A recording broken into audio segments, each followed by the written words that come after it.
رضا چجوری میشه خلبان شد؟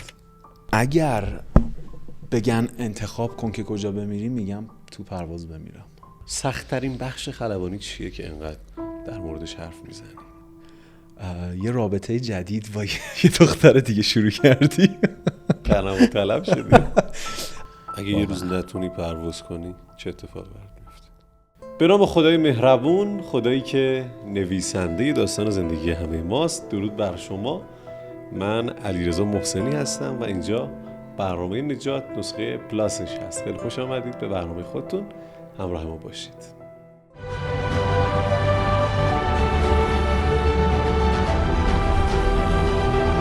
نجات پلاس، کاری از علیرضا محسنی. امیدوارم حالتون خوب باشه هر کجا که هستید. امروز با یه مهمون عزیز دیگه همراه شما، مهمونی که در ادامه خودش رو معرفی میکنه. امیدوارم که این برنامه هم مورد توجه شما قرار بگیره. رضا جان درود، خیلی خوش آمدی به برنامه خودت. خیلی متشکرم از خودت که دعوت کردی. متشکرم که قبول زحمت کردی و اومدی. سلامت باشی. مرسی، ممنون. رضا میخوام معرفیت رو، همه اینها رو در این قالبی که الان بهت میگم داشته باشی. ما همیشه عادت داریم خلبان ها رو یا توی فرودگاه ها ببینیم یا با یک لباس خاصی ببینیم. دقیقاً. تو اینجا حضور پیدا کردی به عنوان این خلبان دیگه. بله. میخوایم ببینیم رضا به عنوان یک خلبان اگر خودش رو بخواد به صورت یک داستان برای ما معرفی بکنه، این داستان زندگیش چجوریه؟ یه پسر بچه‌ای که زمانی که دنیا اومد باباش پرواز بود، نه تو ایران، حدوداً فکر میکنم 2 هفتهش بود بعد از به دنیا اومدن که باباش اومد خونه و دیدش. توی خانواده ایوییشنی ما میگیم بزرگ شد. پدرش خلبان بود. به شکل خنده‌داری مادرش چون با شوهر خلبانش بزرگ شده بود خیلی اطلاعات هوانوردی داشت. از این اطلاعاتی که داشت و مسلماً هر پسر بچه‌ای رول مدلش یا همون چی میگیم الگوش پدرشه، دوست داشت خلبان بشه. 18 سالش بود، 110 کیلو بود. توی 18 سالگی 110 کیلو بودی؟ آره. من نباید وسط قصت میپریدم ولی برام جالب بود. آره میخوام جذاب‌ترشم بکنم. یه پسر 110 کیلویی با عینک، میخوام تصورش بکنی. دوم دبیرستان زبان انگلیسیش شد 9.5، یعنی افتاد دوم دبیرستان. از همون موقع میدونست دیگه مثلا 1-2 سال بیشتر وقت نداره که بخواد شروع بکنه زندگی رو جدی بگیره. ورزش رو شروع کرد، زبان رو شروع کرد. تو 18 سالگی 16-17 سالگی توی دبیرستان. 2-3 سال بعدش خیلی لاغرتر، خیلی شسته رفته و فکر کنم تقریبا 13-14 سال بعدش که الان روبرود نشسته، یه آدم کاملا متفاوت تر که فکر میکنم واقعا شلاقی که خورد همون فرهنگ خلبان شدن و علومی بود که اونجا یاد گرفت تا به این آدم تبدیل شده. الگو و مسیری که برای خلبان شدن، چون معمولا خلبان ها چون یه لایف استایل خلبان بودن، هیچ توی 24 ساعتت هیچ ثانیه‌ای نیست که تحت تاثیر خلبان بودن قرار نگیری. دیدی احتمالاً شنیدی میگن ورزشکار بودن یا بدنساز بودن لایف استایل، کار یا ورزش نیست. خلبان بودن هم دقیقاً همین شکلیه. اگه ازم بپرسی کدوم جنبه از زندگیت خیلی رو شخصیت تاثیر داشت، اولی همون خلبان شدن بود و مسیر خلبان شدن و بعدش هم ورزش، که از اون بچه 17 ساله عینکی 110 کیلوی توپل مپل الان در خدمتت. عزیزی خدمت از ماست. رضا یه نکته خیلی باحالی رو بهش اشاره کردی. گفتی نمره زبانت میشه 9. آره. و الان تو معلم زبانی. حدوداً بیشتر 3-4 ساله که حرفه‌ای زبان رو توی لول پیشرفته تدریس میکنم. آره خیلی کوتاه میخوام اینا رو بگی که بریم سراغ اصل برنامه. تو سوال ازت دارم. اگر یکی بخواد به یه موفقیت تو زندگیش برسه، حتما باید یه الگویی مثل پدر رو داشته باشه که بخواد تو اون مسیر موفقیت گام برداره. خیلی بهش فکر کردم. یا باید یه الگوی موفق به عنوان پدرش داشته باشه یا یه الگوی ناموفق به عنوان پدرش داشته باشه. چرا اینو میگم؟ من خیلی به بابای خودم فکر کردم. پدر من بهترین پدر بوده برای خودم، در صورتی که تقریباً جای خالی پدرش رو همه عمرش حس کرده. یعنی پدری داشته که جدا شده از خانوادهش و میرفته خارج ایران، 2 سال نمیدیدتش و خودش پسر بزرگ خانواده بوده. همیشه واقعا به پدرم فکر میکنم که چه شکلیه که تحت فشار کمبود و فقدان چیزی قرار بگیری و انتخاب کنی اون حجم مثل یک سد اون فشارها رو تحمل کنی که برای نسل بعدت برعکس 180 درجه بهترین باشی. یعنی من مثلا یه پسریم که توی خانواده به دنیا میام که پدرم مثلا به هر لحاظی که فکرش رو بکنیم تو موقعیت خوبی نیست. آره. و من پدرم رو الگوی خودم قرار میدم به این جهت که نمیخوام مثل پدرم باشم. نسخه بهتر، آپدیت شده و بروز شده پدر خودم بخوام باشم. توی روانشناسی مطالعه کوتاه داشتم، یه جمله‌ای دیدم چون خواهرم روانشناسه، میگفتش که ما یا خود پدر و مادرمون میشیم یا 180 درجه برعکسشون، چون همیشه روحمون و ناخودآگاهمون باهاشون یا همراه یا ناهمراه. دقیقا حس میکنم همینه.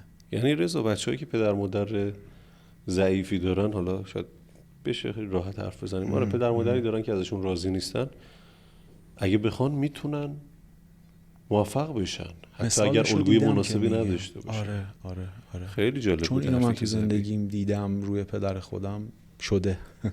رضا حالا در مورد زبان و اینها صحبت کردی. چی میشه که آدم یهو از معدل مثلا از نمره 9 زبان تبدیل به معلم زبان میشه؟ اینم مثل همین چیز قبلیه که گفتیه، درسته؟ از 5-6 سال پیش که خودم رو بیشتر شناختم، این چیزی نیست که بخوام بگمش که از خودم تعریف کرده باشم یا چیزی. تو خودم سماجتی شناختم که حس کردم اگر چیزی رو نیاز دارم، هر چقدرم که خستم یا زندگی پسم میزنه، زمانی دارم که زمین بمونم، استراحت کنم، ولی بعدش پاشم و ادامه بدم. تقریبا میتونم بگم از همون 17 سالگی که زبان رو شروع کردم رفتم کلاس زبان. اونی که اومد با من مصاحبه کنه گفت How do you do؟ بهش گفتم که اینو به فارسی بهش گفتم که اینو میدونستم ولی یادم نمیاد. گفتش که خب برو ترم 1 بشین که دیگه اینو نگی. تا الان زبانو ول نکردم واقعا، یعنی لایف استایلم شده و باید میشد. خیلی جالب بود. رضایی که اومد داخل گفتم رضا پرواز بودی؟ گفت نه من کلاس بودم. گفتم آقا داری زبان یاد میگیری؟ گفت نه زبان یاد میدم. خیلی برام جالب بود. نمیدونم چرا اینو ازت پرسیدم. رضا چجوری میشه خلبان شد؟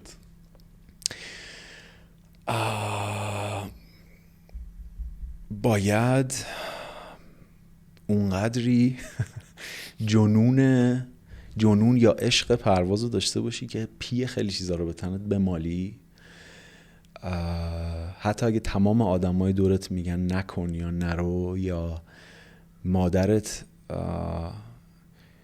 نصف شبا بغض میکنه یا استرس میگیره که اگه رفتی این شد چی، اگه رفتی اون شد چی. مادر بزرگم، اینو جالب تعریف بکنم، از زمانی که فهمید دارم میرم سمت خلبانی گفتش که من یه پسرم رفت خلبانی کل عمر ناآروم بودم، تو نکن دیگه. ولی خندیدم و قربون صدقش رفتم و انجام دادم. به نظرم این اصلی ترینشه. همیشه آدمو نگرانتن تو خلبانی، درسته؟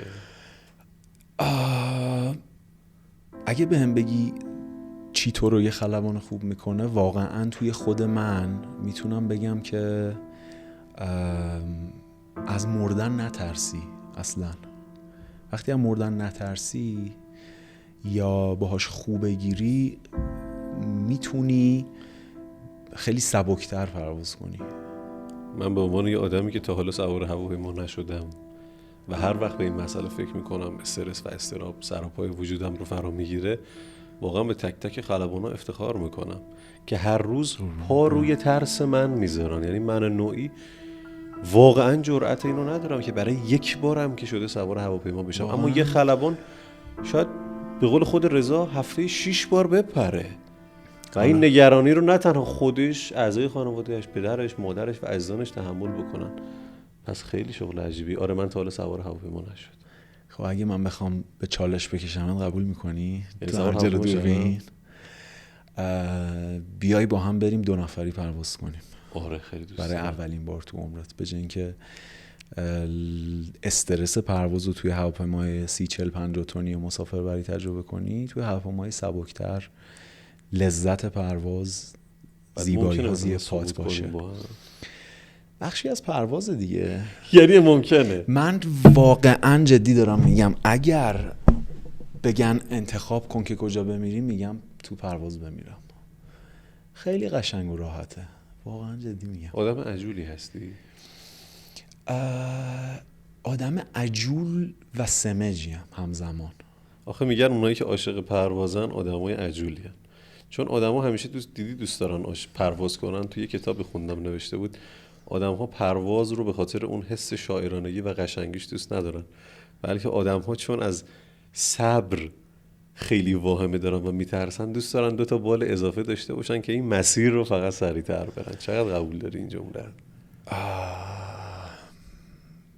میتونم بگم آدم عجولیم، ولی قبل اینکه خلبان بشم، من 18 سالم بود که اولین بار تو عمرم پریدم. یه فرهنگی دارن خلبانا و اینستراکتور پایلوت ها، یعنی کسی که معلم خلبانه و میخواد خلبانی رو آموزش بده، بار اولی که میبرنش پرواز سعی میکنن اونقدری بترسوننش که اگه قراره نیاد همون بار اول نیاد.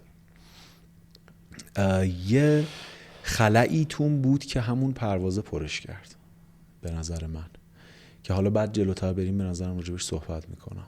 الان من جلوت نشستم بودنه نیست به نظر من. رضا من الان جلوت نشستم و میخوام ازت این سوالو بپرسم. الان میخوام مثلا خلبان شم. میگم رضا میخوام خلبان شم، چیکار کنم؟ تو توصیه میکنی خلبان شم یا نه؟ نه. چرا؟ اونقدر خلبانی سخت هست که اگر تو 10 بار از 10 نفر مختلف و چندین بار از من نپرسید، تو بارای اول همه رو میگم نه اصلا این سمتی نیا. جدی؟ آره. سخت ترین بخش خلبانی چیه که انقدر در موردش حرف میزنی؟ یه چیز جالب، سخت ترینش رو میرسم بهش و میگم بهت. یه چیز جالب بگم که 4 سال بود توی ایرلاین میپریدم. رفیقم گفتش که سخت ترین کار دنیاه. بعد سر فکر کردم، دیدم واقعا نمیدونم چندمین کار سخت دنیا. سرچش کردم و جالبه الان که AI وجود داره و چت جی پی تی خیلی راحت در دسترس همه است، وقتی بهش گیر میدی و ازش میخوایی که از بابت فاکتورهای سختی کار بگه، همیشه کامرشیال پایلوت یعنی خلبان ایرلاین 3 سخت شغل دنیاه. لایف استایل واقعا تحت فشار و سختی وجود داره همیشه، ولی سخت ترین جنبه خلبان بودن به نظر من توی ما خلبانا اون لحظه هاییه که باید مثل 150-200 نفر عقبیمون که نشسته بودن و به موقعش میترسیدن یا لذت میبردن و اینها، کسایی بودیم که انتخاب کردیم بلا فاصله به ترسمون غلبه کنیم، بلا فاصله اون آدم شجاعه باشیم که کاری رو که خیلیا جا میزنن ادعا بکنیم که تونستیم یا داریم انجامش میدیم. به نظر من. ماشین داری؟ آره. چی ماشینه؟ الان یه ماشین خیلی کم مصرفه. بگم الان آی 20 دارم. بعد 450 سوار شدی؟ 4 پرشیا سوار شدم. دیدی مثلا پرشیا و آهنگ 450 چه آهنگایی میذارن، محسن نورستانی و اینا باز میدن. آره. سوال بر من پیش میاد، معمولا ماها که مثلا 450 اینا سواریم شکست عشقی میخوریم، آهنگو زیاد بکنیم، تو خیابونا ویراژ میکشیم. یه خلبان مثلا فرض کن پشت فرمون هواپیما نشسته، شکست عشقی خورده، چه آهنگی گوش میده؟ ما بیشتر که به صدای مراقبت پرواز گوش میدیم. موزیکی گوش نمیدی؟ غیر قانونیه در وهله اول، باید بگم غیر قانونیه که به آهنگی گوش بدی. اصلا نمیتونی محسن لرستانی بذاری ولی بعد تیک آف بدی. ولی ماها هم این کارا رو انجام میدیم. ما هم با هم کورس میذاریم تو هوا. ما هم آره، مثلا برای لذت خودم. دیدی بعضی وقتا اینجوری گیر ندن بهت اینا رو داری میگی؟ نه به شکل قانونی. خب ببین مثلا تو توی اتوبان محدودیت سرعت 90 و میتونی لاین ها تو تغییر بدی. خب حالا لایی نباید بکشی ولی میتونی تا حدی یه سری کارا انجام بدی. دیدی بعضی وقتا خسته ای، بعضی حالا سیگار هم میکشی و اینها، اینجوری میشینی و یه حال خسته ای، فکر آره میری تو دنیای خودت و اینها. ما خلبانان واقعا توی این استیج میریم یا همچین حالتی که انقدر هواپیما جزوی از تو میشه که توی این حالت از پرواز کردن لذت میبری و خود برگردم به حالت قبلا. بعد مثلا از روبرو هواپیما نمیاد مثلا دور بالا بزنی؟ دیدی مثلا کار نشده با هواپیما که داری میری مثلا یه 405 پشت سر دور بالا بزنه؟ ما آینه عقب نداریم وگرنه 100% میدیدیمشون. اونجا هم هستن بعضی احتمالاً 405 همه جا هست.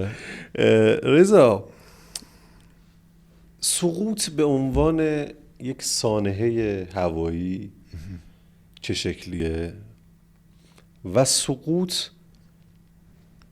برای یک انسان تو زندگی به نظرت چه شکلیه؟ هیچ شباهتی به هم دارن؟ فرق میکنن با هم دیگه یا نه میشه وجه مشترک بینشون پیدا کرد؟ وجه مشترک داره و به نظر من زیباترین وجه مشترکی که داره اینه که یه خلبان خیلی تمرکز نیاز داره. من قبل اینکه به عنوان کسی که میپرم تو لایف پرواز تو لایف استایلمه. زمانی که توی خانواده مشکلات خانوادگی وجود داره، خستگی وجود داره، عزیزم مریض شده، هر چیزی وجود داره، اینجور چیزها، اینها رو توی خودت حل میکنی و میری پرواز میکنی. یه جوریه که توی ضعیفترین حال خودت باز هم انتخاب میکنی که پرواز کنی، باز هم انتخاب میکنی که بلند بشی و توانایی اینو داشته باشی که تو بدترین شرایط هم باز هم برگردی به همون جایی که ازش بلند شدی. به نظر من این اصلی ترینشه. و اگه از من بپرسی سقوط واقعی توی هواپیما چه شکلیه، با اینکه تمام دروس خلبانی متمرکز به این فکر میکنه که چه شکلی میتونی سقوط بکنی یا چه شکلی میتونی آسیب پذیر به زمین نزدیک بشی که جلوش رو بگیری و تو مسئول اینی که نخوری زمین و هواپیما رو نزنی زمین. اصطلاحاً هیچ وقت تصور نمیکنی که قراره بخوری زمین. میگن اینو 18 سالم بود یکی از استادامون بهم گفت، میگفتش که استادش بهش این جمله رو گفته که یه خلبان خوب اون خلبانیه که وقتی زمین میخوره، یه خورده تلخه ولی جملهشو مونده توی من، خط گذاشته روی من. وقتی زمین میخوره خلبانه رو اگه پیدا کنی دستش هنوز داره پرواز میکنه. یعنی هیچ وقت قبول نمیکنی که قراره اتفاقی برات بیفته، چون تو اونی که تا ثانیه آخر قراره به نجات پیدا کردن یا سیف نشوندنش فکر بکنی. و نه برای خودش بلکه حتی برای کسی که توی هواپیما و اون احساس مسئولیتی که نسبت به بقیه داره. دقیقاً. اون صحنه رو من خیلی نمیدونم چرا تصور کردم. یعنی این چیه فرمون هواپیماست؟ یوک یا استیک. اینی که میکشید پایین هواپیما میره بالا، دستش تا لحظه آخر رو اونه که دقیقاً حتی اگه جسد اونم پیدا بکنی دستش داره پرواز میکنه. آره. و واقعا هم همین شکلیه. تا حالا تو زندگیت باعث سقوط کسی شدی؟ 100%. متاسفانه 100%. میدونی منم بچه بودم، منم یه آدم معمولیم، منم بد اخلاق بودم، منم بدی کردم. چه بخوای چه نخوای این کارو کردی با آدما. خودت سقوط کردی تا حالا؟ خودم هم سقوط کردم. خدا رو شکر من همیشه وقتی به خودم فکر میکنم میبینم اونقدی داشتم که داشتن رو حس کردم و اونقدی نداشتم که نداشتن رو حس کردم. از این بابت خیلی شاکر بودم که دوتا جنبش رو لمس کردم. رضا تو هواپیما من دیدم خیلی وقتا خلبانو از داخل کابین خلبانی دکلمه میگن و حرف میزنن. آره. بعد اینجوری دهنشون رو میکنن تو یه صدا. آره.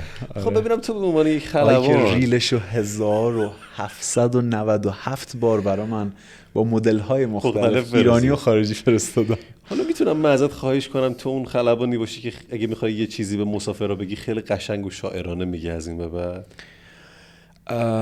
الان بگمش یا توی پرواز بگم اینو؟ الان تمرین کنی بعد تو پرواز برای اولین بار این کار رو انجام بدی، بعد حتی یه بار استوریش کنی. چجوری الان خوش آمد میگی به کسایی که توی هواپیما نشستن؟ اول اینکه کار سختیه، یعنی من نمیدونم چرا ولی تو میگی شهامت سوار هواپیما شدن رو نداشتم. ما موجودات منزوی هستیم، یعنی برعکس ما 180 درجه برعکس ما مهمانداران. من همیشه خب فاصله کمه اول هواپیما و جایی که ما میشینیم، سر مهماندارامون توی یک روز بالای 700-800 بار سلام میکنن و بالای 700-800 بار خداحافظی. تا حالا فکر کردی بهش؟ من سوار هواپیما نشدم مثلا. گفتی نشدی، راست میگی. آخرین بار کی بود می‌خواستم سوار هواپیما شم، بلیتش گرون بود، گفتم ولش کن با سواری میرم.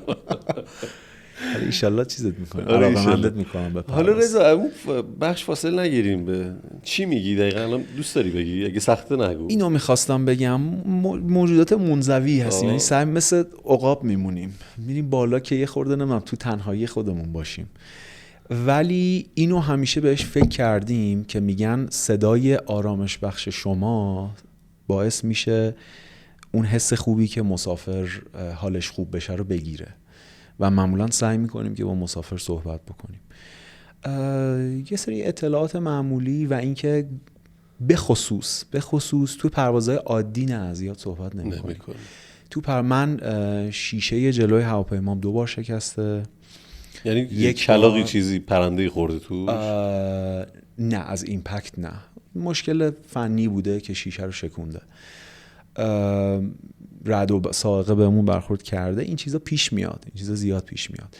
درست دقیقاً همون زمانی که این اتفاق میفته و مسافر خیلی ترسیده، دقیقاً زمانی که بخوای صحبت بکنی که جمع بکنن خودشونو، اتفاقی نمیفته. خب حالا که تا الان این کار رو انجام ندادی، من امروز میخوام دعوتت کنم به یه چالش، گویندگی رو با هم دیگه تمرین بکنیم. چند تا جمله برات آماده کردم، بهتم دادم. بریم برای بخش بعدی.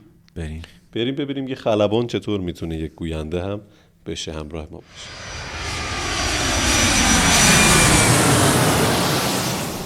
خب رضا چند تا جمله بود؟ 4 تا.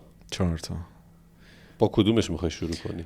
من تخفیف ازت گرفتم که 2 تاشو انگلیسی بگم. فقط چند تا نکته رعایت کن. میخوام خیلی احساسی بخونی جمله ها رو، خیلی سری نخونی. حس کن الان تو گوینده رادیو هستی یا توی کابین خودت نشستی و میخوای یه جمله خیلی قشنگ رو برای چند نفری که توی هواپیما هستن بخونی که اونا احساس خوبی نسبت بهش بگیرن، نه فقط این که بخونی برای اینکه یه کاری کرده باشی.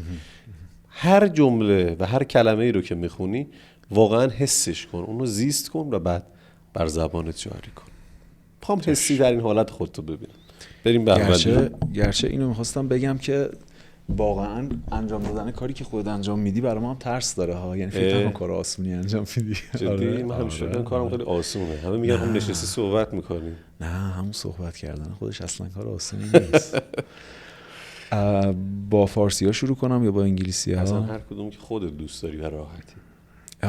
به هم یه سری کلمه داده بودی که گفته بودی با اون کلمه ها با حس خودم تکمیلشون کنم. بله. یه خلبان کسیه که با تمام مشکلات، سختی ها، استرس ها انتخاب میکنه که قوی ترین باشه و مسئولیت همه چیز رو بپذیره. با کلمه خلبان. بله. بعدی چیه؟ خلبان دوم. آره. جملت. آره. متواضع ترین کسی که تو هواپیماست، هیچ جا امضاش نیست، هیچ جا اسمش آورده نمیشه، بزرگترین و سنگین ترین مسئولیت پرواز به عهده اونه، اما باز هم عقب‌تر از کپتن هواپیما راه میره. چرا؟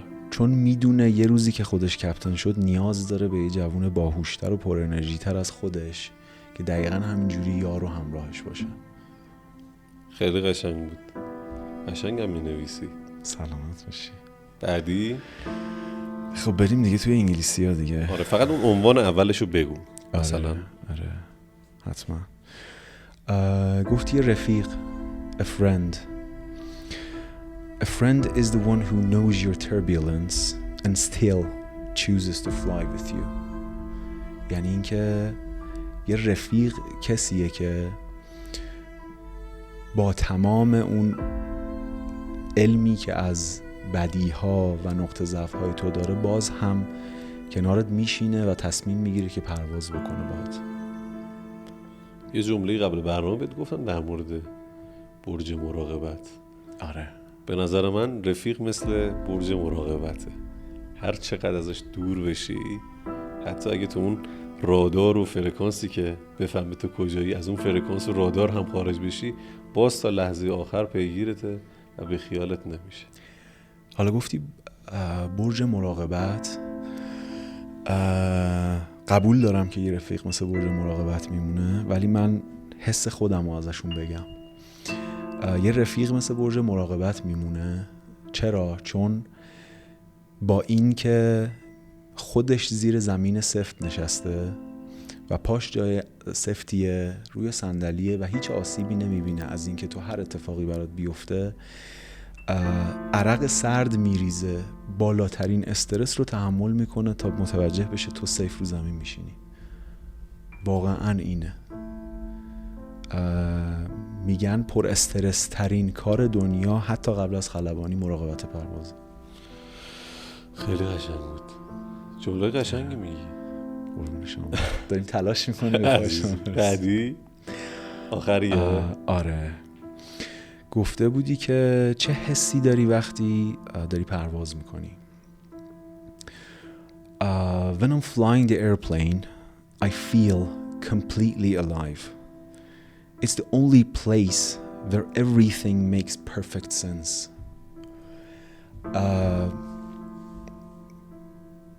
شده توی رابطه ای باشی بین رفیقات، با مادر، پدر، هر چیزی، با اینکه تلاش میکنی یا با اینکه داری توی نیت خودت مثبت جلو میری، باز هم یه جور دیگه ای در میاد. تنها جایی که این حس وجود نداره، میدونی هر جوری بهش عشق بدی همون شکلی برمیگردونه. ورزشکارا میگن آهنه، من میگم همون هواپیماست، دخترمونه. خیلی متشکرم رضا، خیلی عالی بود. بریم برای بخش سوم برنامه. تو بخش سوم 4 تا سوال برات آماده کردم که خیلی کوتاه میتونی به هر کدومشون جواب بدی. حتما. بریم به بخش بعدی.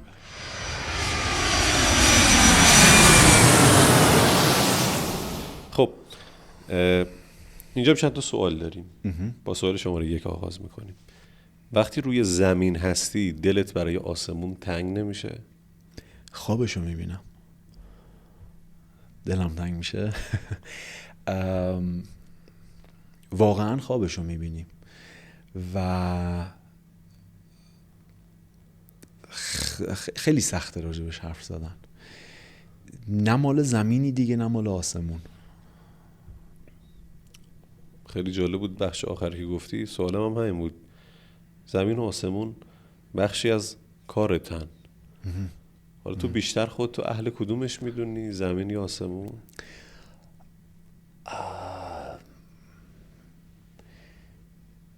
واقعا دوتاش. هیچ وقت دیگه نمیتونی بینش انتخاب کنی. وقتی توی آسمونی توان پرواز کردنت گاهن تموم میشه و ازت انرژی میگیره. خدا نکنه پیش بیاد که نتونی پرواز کنی. زمان 12 روز جنگ یا خیلی زمانهای شبیه به این، به خاطر مسائل سیاسی ما پاسپورتامون به مشکل میخورد. سخت ترین دوران زندگی یه خلبان اینه که نتونه پرواز کنه. خیلی سخته. من این واقعیه. زمان مرگ خلبانا بین 1 تا 2 سال بازنشست شدنشونه. باورت میشه؟ خیلی عجیبه. یعنی تا 64 سالگی همچین حدودی خلبان میتونه پرواز بکنه. بعد از اینکه امیدشو از پرواز کردن ازش میگیرن، تایمیه که معمولا میمیرن. نمیدونم چرا، دلیلشو نمیدونم فعلا، باید تحقیق کرد راجبش. یه خلبان وقتی روی زمین شکست میخوره، بالا رفتن براش فراره یا درمان؟ مدیتیشن.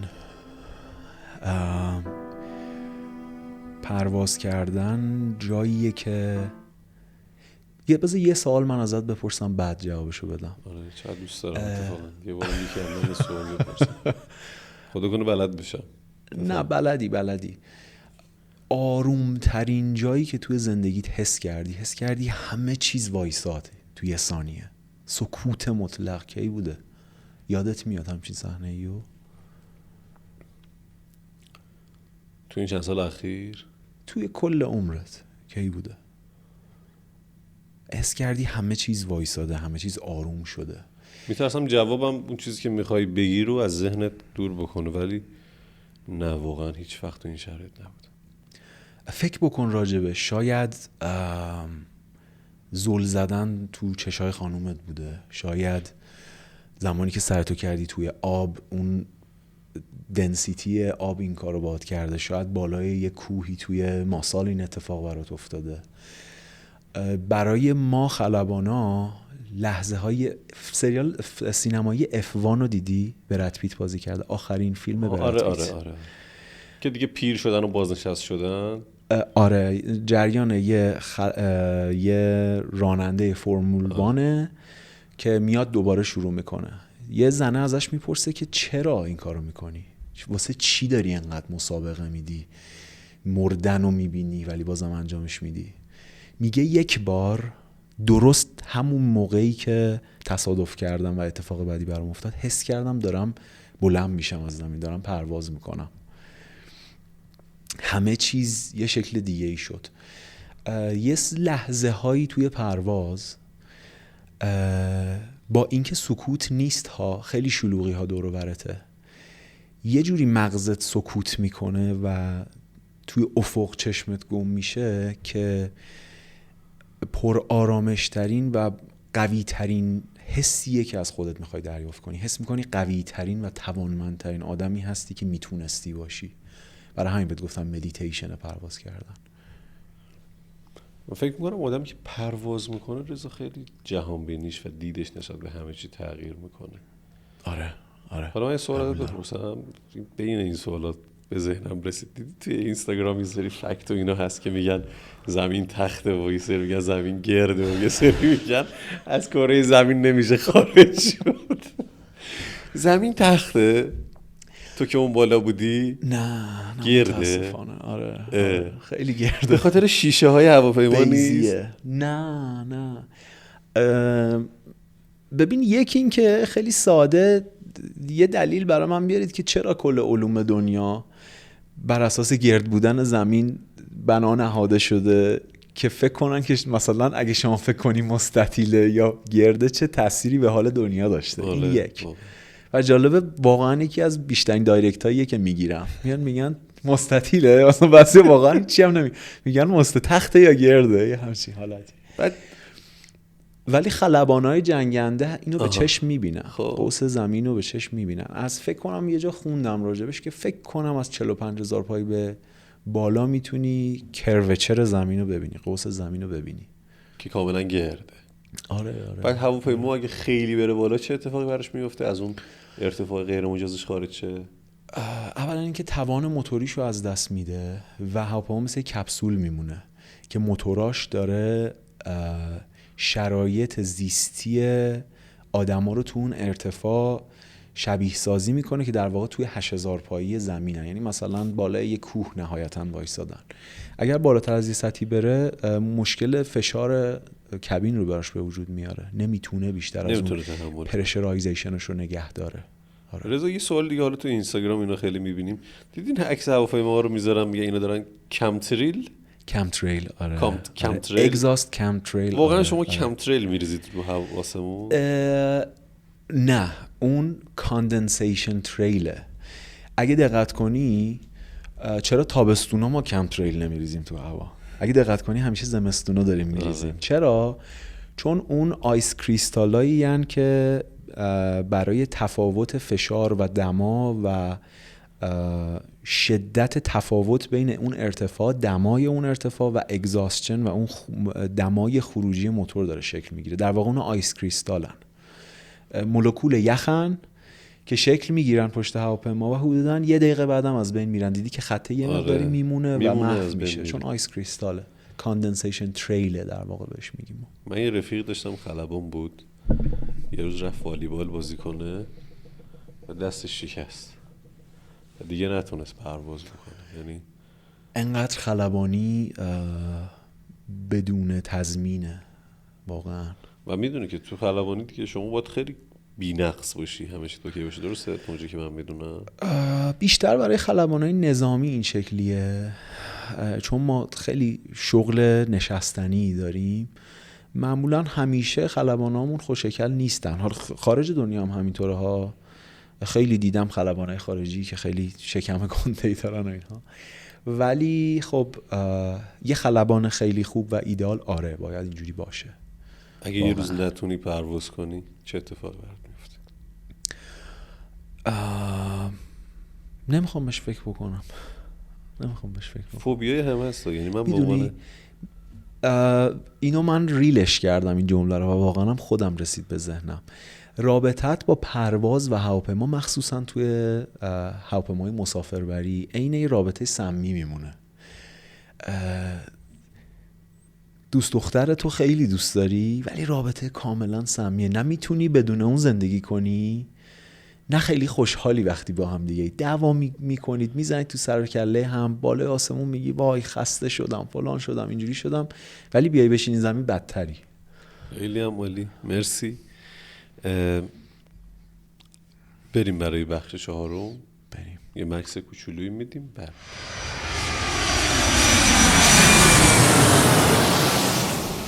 خب رضا، به بخش 4 و بخش پایانی رسیدیم.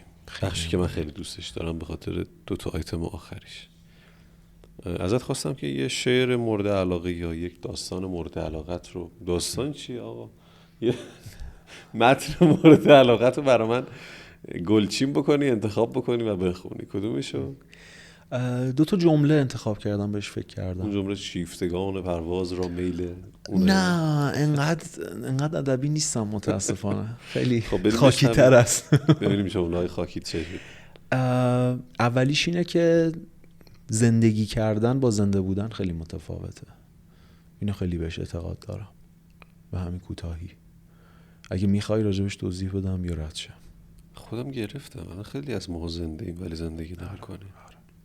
از ترس شکست زندگی نمی کنیم، از ترس اشتباه کردن زندگی نمی کنیم، از ترس بد دیده شدن زندگی نمی کنیم، از ترس اینکه چی بگن زندگی نمی کنیم، از ترس اینکه چی نگن زندگی نمی کنیم.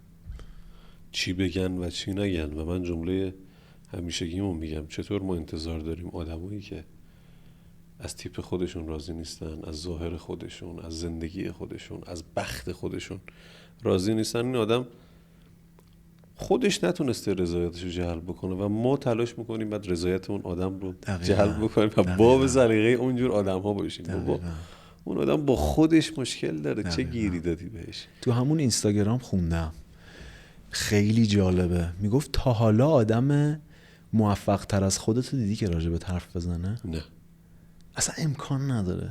دیدی؟ یه ورزشکار همیشه بهت کمک میکنه رشد کنی.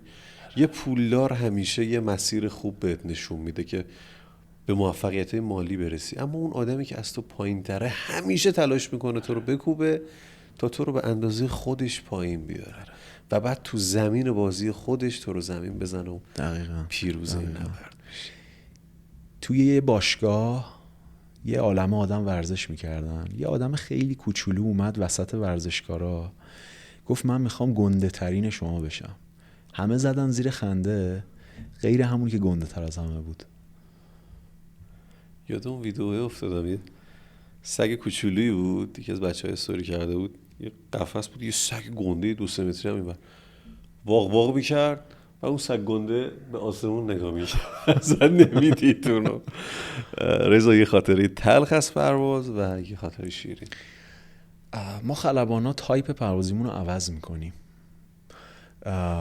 من فوکر 100 میپریدم، الان بوینگ 737 میپرم. تلخ ترین خاطره پروازم آخرین پروازم با فوکر 100 بود، با این علمی که میدونستم دیگه بر نمیگردم روی این هواپیما. این دختری که 4 سال باهاش پرواز کردم، 2000 ساعت باهاش تو آسمون بودم، آخرین باریه که دارم باهاش پرواز کردم و تجربه میکنم. خیلی برام جالبه که میگی دختر هواپیما. آره، تو انگلیسی به ماشین و هواپیما میگیم هر و بهشون میگیم دختر، و همیشه تو علم پرواز و هواپیمایی میگن هواپیماها خانومن. اگه بلد باشی چطور باشون برخورد بکنی خیلی بهت عشق میدن، ولی اگه بلدشون نباشی یه طوری خاکمال و زمین میکوبنت که خودت نفهمی چه اتفاقی افتاد، که دیگه جاک نتونی پاشی، اصلا میمیری، سقوط کنی دیگه. خداحافظ. خیلی قشنگ. یعنی تلخه بود. این تلخه بود. شیرینه؟ شیرینه دقیقاً 6 ماه بعد از اون تلخ ترین است. یه رابطه جدید با یه دختر دیگه شروع کردی. قنم طلب شدی. زمانی که یه هواپیما سنگین‌تر، 20 تن سنگین‌تر اون یکی قبلیه، یه قرتر، میگم یه خانوم سنگین رنگین‌تر و چجوری بگم، مثل یه مرد شیک‌تر از اون قبلیه رو میتونی مدیریت کنی، باهاش خیلی شیک میپری. خلبان زنم داریم؟ زیاد، خیلی زیاد شده. آره، تو کل دنیا و تو ایران خیلی. آره، می‌خواستم یه جمله‌ای بگم هر چه قدم دختر گنده و قشنگی باشی سر آخر یه خلبان مرد میره رو مخت میگه چیکار کن چیکار نکن، که گفتی خلبان زنم داریم جمله‌ام خراب شد. رضا ازت یه خواهشی میکنم، من یه چند لحظه استودیو رو ترک میکنم، ازت میخوام که یه جمله تو سلفی دوربینت بگی برای کسایی که از اینستاگرامت دنبالت میکنن و بعد هر وقت دوست داشتی براشون استوری بذاری. منم تو این فاصله میرم یه چیزی بیارم که آخرین بخش برنامه رو با هم داشته باشیم. حتما. آماده ای؟ حتما. چقدر طول میکشه؟ فکر کنم 30 ثانیه هم بستش باشه. آره. بسیار خوب. تا من میرم و میام آره. جملتو بگو. فعلا خداحافظ. حتما. خداحافظ.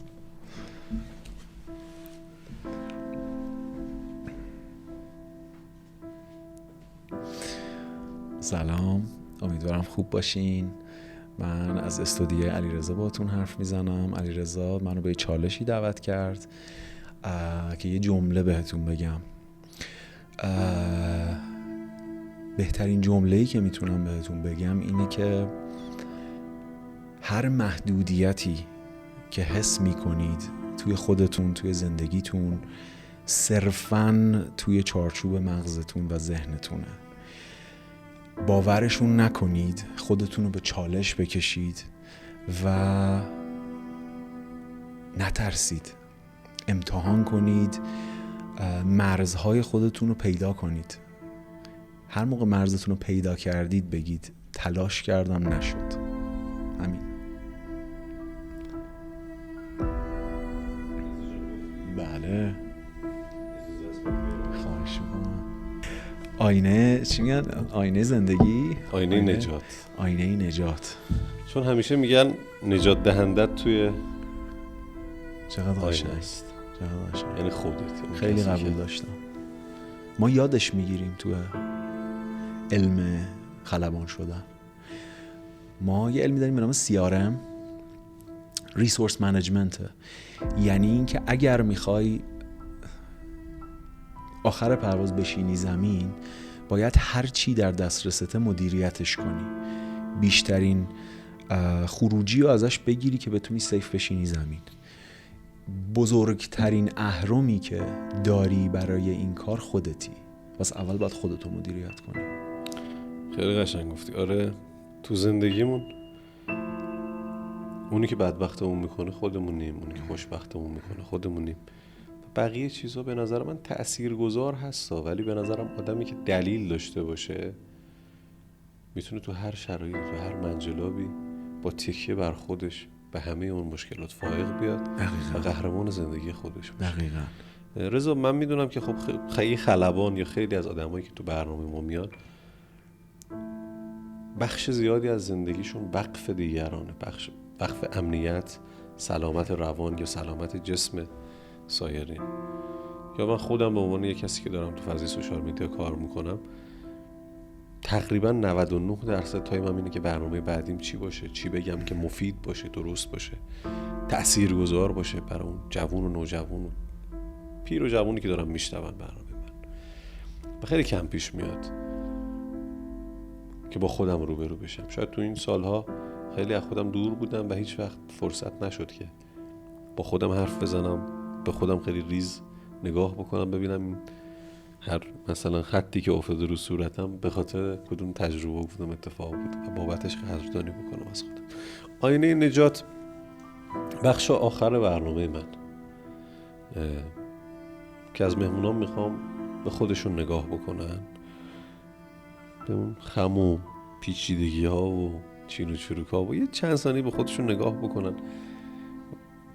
و همین که دارن به خود، خیلی از آدمام نمیتونن این کارو بکنن، همین که دارن تو چش خودشون ظلم میزنن، واقعا خیلی راحت با خودشون حرف بزنن، هر چیزی که اون لحظه به ذهنشون میرسه. و من از تو میخوام، تویی که به عنوان خلبان آدمی هستی که بسیار باید مسئولیت پذیر باشی و همونطور که خودت گفتی بخش زیادی از زندگی وقف پروازته، شاید از خودت بعضی وقتا دور باشی.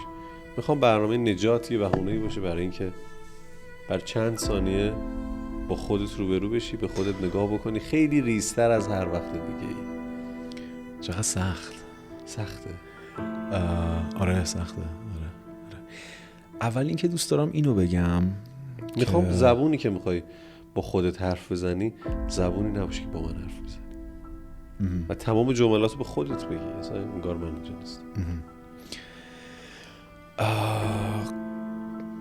قبل از اینکه با خودم صحبت کنم، چون به عنوان خلبان دعوتم کردی، واقعا میخوام اینو بگم، ماها خیلی بها پرداخت کردیم، خیلی خودمون به خودمون فشار وارد کردیم تا برسیم به یه نقطه ای. من اگر اینجام، منم یکی از همون یک عالم خلباناییم که هیچ وقت دلشون نمیخواد دیده بشن و دیده هم نمیشن و خیلی بهتر از منی که تصمیم گرفتم بیشتر دیده بشم، علم پرواز، مسئولیت پرواز رو درک کردن خیلی بیشتر از من. یعنی من اصلا خجالت میکشم روبروی اونا بگم من خلبانم، در صورتی که واقعا اونا آدمایی هستن که باید دیده بشن. اینو از صمیم قلبم میگم. همین که بهش فکر میکنی به نظر من خیلی قشنگه، همین قدردانیت خیلی قشنگه و کمتر آدم ها اینجوری هستن. با همین میتونم راجع به خودم صحبت بکنم، با خودم صحبت بکنم. هر دفعه خودتو نگاه کردی، نقطه ضعفاتو دیدی، نقاطی که باعث می شده ازشون آسیب ببینی، کم داشتیشون، سختت بوده، ولی همه اون نقاط چیزی نیستن که تو رو تعریف میکنن، بیشترش اون قسمتاییه که نقطه قوت تو بوده. بدون اینکه بهشون تمرکز بکنی، نقاط قوتت بردنت جلو و باعث شدن پرواز بکنی. همونطوری که بیشتر داری نقاط قوت خودت رو میشناسی، تمرکز بکن روشون و ایمان داشته باش که هر کاری که بخوای میتونی انجام بدی. مرسی ازت رضا. خیلی سخت بود دیگه، این کارو نمی‌کنم. نه توصیه میکنم هر از چنگایی واقعا این کار بکنی، با خود حرف بزن. تقریبا برنامه ما تموم شد و من آخر برنامه میخوام از مهمونام اگه چیزی دوست داشتن در طول برنامه خودشون راجبشون صحبت بکنن که فرصت نشده. چند دقیقه زمان داری که خودت راجب هر مسئله که فرصت نشده صحبت بکن. میتونم راجب خودت صحبت بکنم؟ راجب راجب تو نوعی. ما خیلی وقت نیست که با هم دیگه رفیقیم. 1 ساعته ولی تقریبا ولی ناملایمت و نامهربونی میشه با شماها، به نظرم با شماهای نوعی که انتخاب کردید بیشتر دیده بشید. ما تو انگلیسی بهش میگیم استریوتایپ، توی فارسی فکر میکنم نداریمش. چیزهایی که آدم‌ها، برچسب‌هایی که آدم‌ها میچسبونن روی یه سری افراد که خودشون راحت‌تر فکر بکنن یا سریع‌تر بتونن رد بشن. ولی الان من حتی با ورود بهش متوجه شدم که وقتی تو این شهامت رو پیدا میکنی که شروع بکنی به بالا رفتن، یه جایی همه آدم‌ها سطح دیدشون 2 متره، تو تصمیم میگیری بری روی منبر یا بری روی نردبون، تمام چشم‌ها که میاد روت، تو مجبوری چیزی از خودت بسازی که لایق اون ارتفاع باشی و خیلی سخته و به نظر من خیلی ارزشمنده. من اصلا از کلمه اینفلوئنسر خوشم نمیاد و شهرت و شناخته شدن رو دوست ندارم، ولی الان که یه خورده دارم لمسش میکنم میبینم چقدر ارزشمنده، یعنی چقدر اون آدم توانمنده که داره خوب دیده میشه. واقعا سخته و دمت گرم. خیلی حس قشنگه که آدم درک بشه. یعنی اون لحظی که از من گفتی میخوام ازت سوال بپرسم، ما همیشه از آدم بپرسیم، همیشه پای دردشون میشینیم. قبل برنامه من گفتی محتوای یوتیوبت مثلا خیلی داستانای دارک و مثلا خواسته، ولی هیچ وقت کسی پای درد و دلای ما، حرفای ما نمیشینه. خیلی دلم میخواد این کارو بکنم چون دیدم سخته، واقعا سخته. آره. میدونی توانایی خوب کردن و بد کردن حال آدم ها رو داری و این خیلی مسئولیت بزرگیه. اینکه چشم آدم ها رو داری، گاهن تو خستگی، گاهن تو ناتوانیات نمیخوای اونی باشی که منتخبه ای، ولی هستی. خیلی وقتا از این ناملایمات ها و حرفا و قضاوت ها و این برچسب ها میرنجم. مثلا الان 1 هفته است که هیچ فعالیتی توی صفحه اینستاگرامم ندارم. حتی امروز به یکی از دوستام گفتم میخوام صفحه‌ام بفروشم دیگه، اصلا توی اینستاگرام نباشم. خیلی فضای عجیب و خاصی رضا. ولی من همیشه از زمانی که برنامه نجات رو ساختم که همیشه یه برچسبی به من زدم، مثلا برنامه فلان، چرا برنامه مثلا فلانه، من همیشه یه حرف زدم، گفتم که نجات برای من یک اتفاق بود. یه روز یه خانومی گفت که میتونم بیام تو برنامه درد دل کنم، گفتم بیا، و نجات از اونجا شکل گرفت و من گفتم که نجات بستری باشه برای ناگفته ها، برای اینکه بقیه آدما بهای سنگین تجربیات یک آدم دیگر رو نپردازن. یه آدم یه راهی رو رفته، من میشنوم ازش درس میگیرم و اون راه رو نمیرم و یه هدف دارم، اونم اینه که شاید 1 نفر با دیدن رضا انگیزه بگیره، از جوش بلند شه، متوجه بشه که میشه. 1 نفر با شنیدن یه داستان تلخ پیشگیری بکنه از راهی که انتخاب کرده و از حوادثی که ممکنه براش اتفاق بیفته و همه اینا جمع میشه رضا، تبدیل به آگاهی میشه. دقیقاً. و تنها راه نجات برای یک جامعه، اونم جامعه ما، آگاهی مردممونه. و من فکر میکنم شاید با برنامه نجات بتونم روی چند نفر کوچیک تأثیر بذارم تا اونها اگر در آینده خواستن پدر و مادر بشن، با تجربه و آگاهی پدر و مادر بشن تا نسل‌های بعدی ما نسل‌های خیلی آگاه تری بشن. خیلی متشکرم از حضورت تو برنامه نجات پلاس.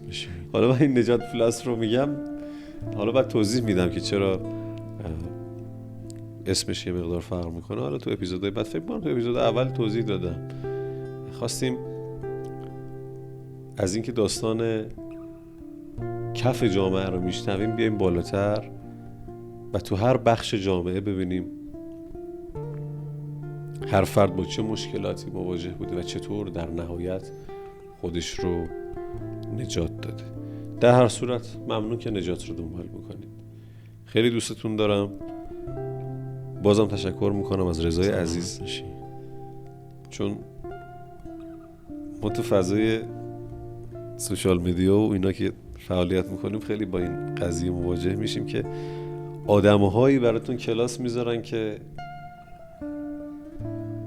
هیچی نیستن، ولی از اون طرف آدمایی که خیلی هستن و خیلی پرن و خیلی میدونن و خیلی با شخصیتن و لول خوبی تو زندگی دارن، اینقدر خودمونی و راحت و بیشیله پیله باهات رفتار میکنن که تعجب میکنی و زندگی پر از این شگفتی ها و اتفاقات عجیب و غریب. به خاطر همین میخوام تشکر بکنم از همه مهمونایی که تو برنامه نجات از اپیزود اول این برنامه شرکت کردن، که خیلی با حس و حال خوب تو برنامه ما شرکت کردن و باعث شدن که برنامه ما یه رنگ و بوی خاصی به خودش بگیره. نظرات شما رو توی کامنت ها میخونیم. اگه فرصتی بشه باز با رضای عزیز تو اپیزودهای بعدی هم همراه خواهیم بود. همه شما رو به خدا میسپارم. امیدوارم خدا هممون رو نجات بده. مراقب خودتون باشید. بدرود. رضا جان متشکرم. زنده باشید. خدا قوت.